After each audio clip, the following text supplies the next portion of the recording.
Had a lot of brother combinations through the years, but not a lot of father and son combinations. But that's what we have here.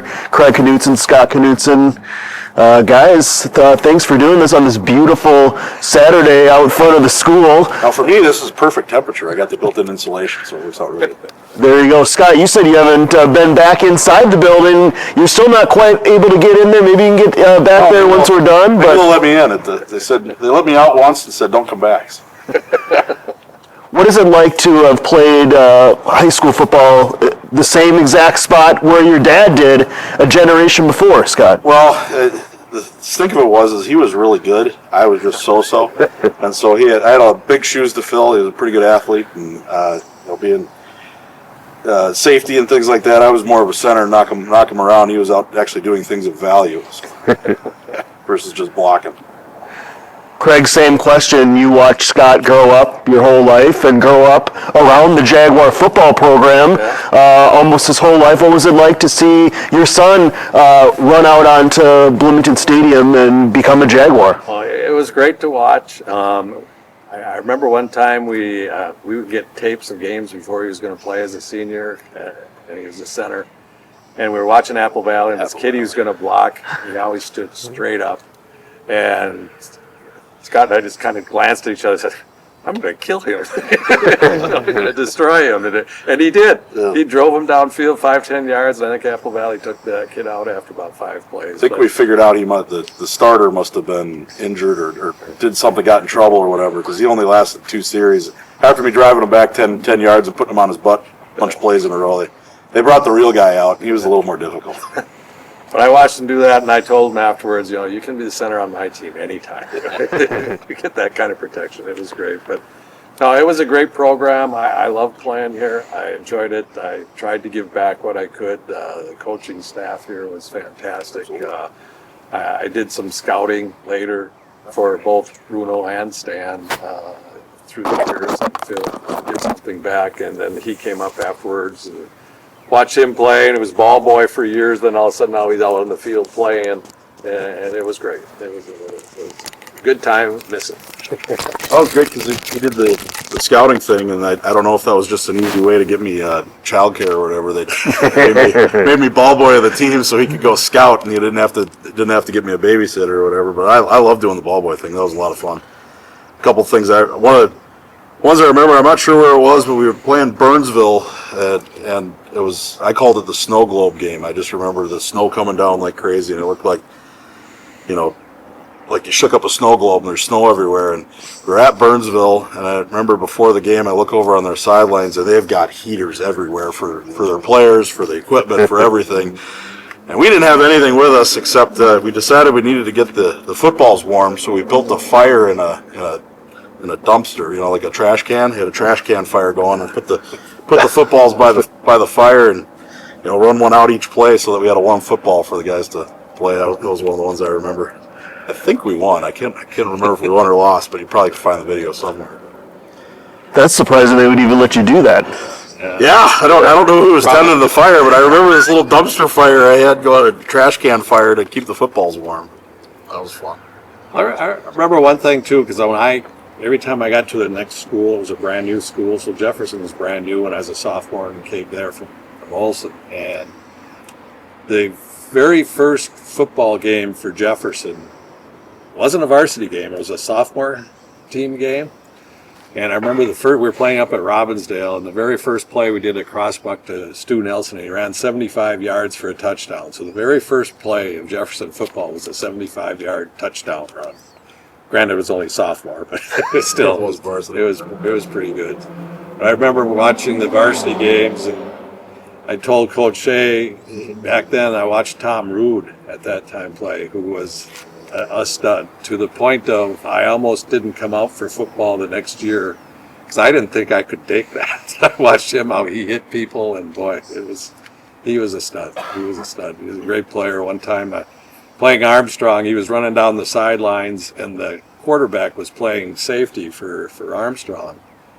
And he had him beat down the sideline, but instead he turned in and went over and ran right over and plowed him out, knocked him out of the game. It was just to make sure to hit him. He was a great player, and that was pretty cool. How much has changed from this building? You were here in its very first year. Craig.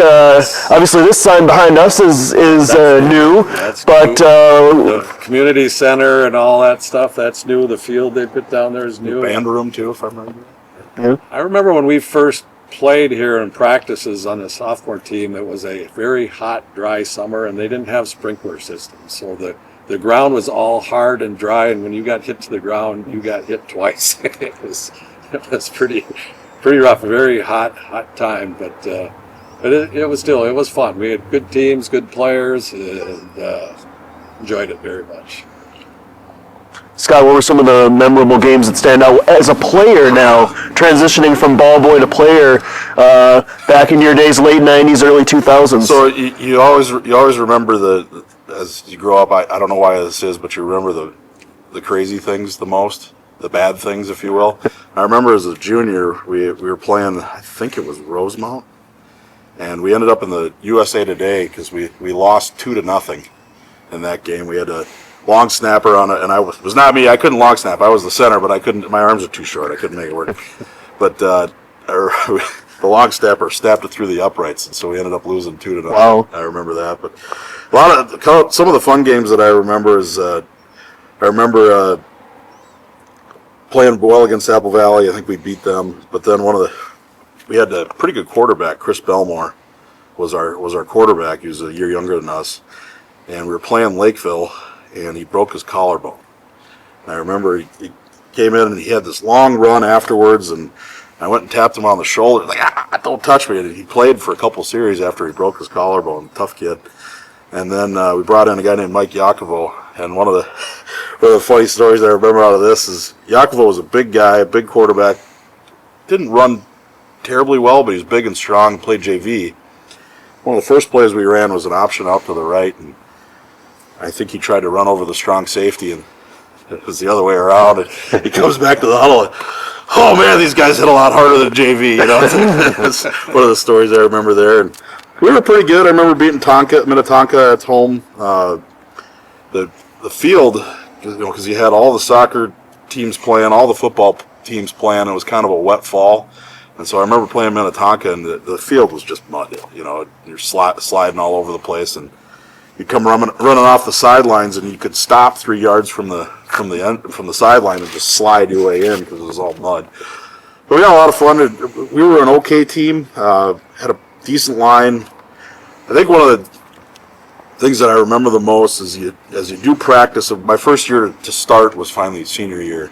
You do all the practice, running around. I've been playing football, all the hard work, and I don't know why it wasn't like this except for this one time I remember. The first series we had was against Egan. And you're all amped up, ready to go, and we ran a run play, got 2 yards, threw a out to the sidelines, and it was incomplete, and then we tried a dive play, and we were out, and we just did the 3 plays, and like, oh, that's it. I got to go sit down now. I thought we'd have more work with all the reps and stuff you do in practice. It just felt like there should have been more, but it was a lot of fun playing. I remember we played Eden Prairie for our last game of the year, and ran all over them in the first half, had a ton of yards. I think we had in the first half an interception in the end zone, a fumble inside the 10.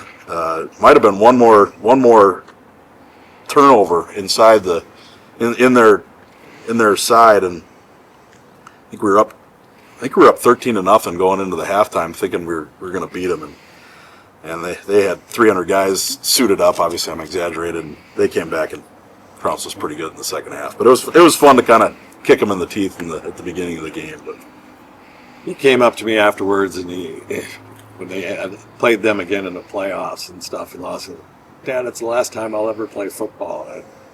yeah. And I said, well, you have them quote you that there was too much time left after we had already won the game. We beat them in the first thing, that's for sure. You know, it's funny with Eden Prairie, that same field, back to the 94 being the ball boy thing, I have a lot of snippets that I remember. I remember a bunch of different players, runs a bunch of really cool plays. I remember a long bomb down to Gibbs on the left side at Egan for some reason. I can see it in my mind's eye, the ball just flying. But that 94 team, it was amazing how they came together. And I remember, Coach Shea, I remember Coach Carlson yelling at Dan Richards for some reason, and just, hey, Dan Richards, just something that just echoes in my head for some reason. But that 94 team, we get to overtime against Eden Prairie to go to state, and we're playing in overtime, and they scored first, or we went first, and I remember we went to score, and as they threw the ball, they threw like a kind of a pitchback back to their quarterback, and I remember our safety going up, and it just barely cleared his fingers for them to score the touchdown. And so I'm thinking they're going to kick the extra point to tie us. You know, they had to kick the extra point, and they had a great kicker. And I don't know if you can find it on video, but I was sitting on the pylon on the goal line watching him kick. And I remember he kicked the kick, and he missed it. I could see him. He put his head down. I'm like, oh, we won. And I would see the refs coming out, and I looked down the sidelines, and the whole sidelines is just going ballistic, jumping around, and I could still see everybody just running onto the field that we beat them. It was always good to be in Prairie. I couldn't stand those guys. Did you know what that meant as a 11, 12-year-old kid at how important that win would have been? At that point, Yeah. so I kind of knew what was going on and how big of a win that was. We get to go to state, and I knew we got to play Cretin next, I believe. I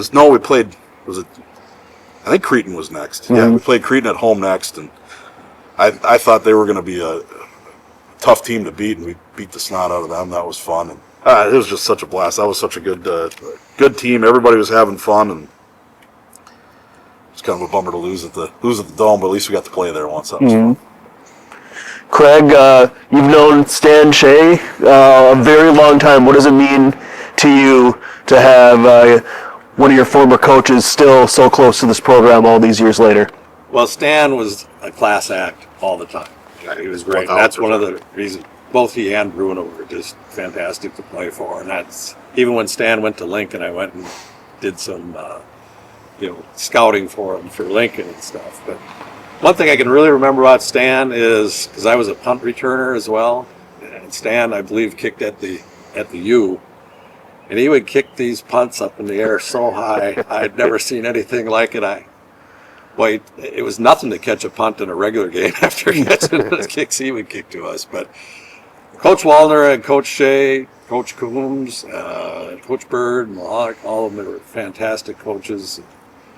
I remember one time in practice, I was a safety, and the two cornerbacks screwed up on something. I don't know what it was. Dick Coon comes over to him, and he just kind of goes, listen to this, watch this. And he goes and just reamed the hell out of him and stuff, and put him on by squad and made him run all over the place. And he came back and he asked me, what do you think of that? I don't know, I'm not on it, am I? But no, the coaching staff was fantastic. I remember the first season there. Granted, I wasn't playing, but we won the first 6 games, and I think 4 of them were shutouts. We dominated pretty well, and then that 7th game was a close game that they lost, but it was a great team, that's for sure. I'll piggyback on that too. I think growing up and being around those programs after the games, they'd have a get together at somebody's house, and you get to kind of be involved with the families and stuff. But Coach Shea, Coach Leverance, Coach Carlson, Coach Malherrick, Coach Bird, as far as guys that I looked up to and wanted to respected and wanted to do well and emulate and do the right thing for and be a good person, good player, good teammate, good person, all that stuff. You can't think of any better role models to have had. And then they're coaching football too, which you get a group of guys working together at a common goal, and I think they just did a fantastic job. Well, it was pretty close to Stan and Bruno to the point when I went on to college. I had a coach there was actually a roommate, Daryl Ramey, a roommate of Stan at the University of Minnesota. And after we had a pretty good team and we had good games, and after the games we'd all kind of party together. And I remember a couple of times calling them at the middle of the night, about 2 or 3 o'clock in the morning. They weren't real pleased with us, but we were calling at the middle of the night. But Stan was always a class act. I've respected him, and he's run the golf scramble for years, or been involved with that. And we played I think we won the first 7, didn't we, Stan? Something like that. But that was a lot of fun. But the coaching staff really made the experience that much better. And the thing with Coach Shea is that you, as a player and watching the ball boy, he always commanded respect, but it wasn't from And some guys, you know, I don't have a problem with a coach that yells at you and gets you moving or whatever, but he never needed to do that. And for some reason, just the way he approached you and treated you like a human and treated you like somebody he cared about, a player, he always got the most out of his guys. And it was one of the best coaches I've ever been around, that's for sure.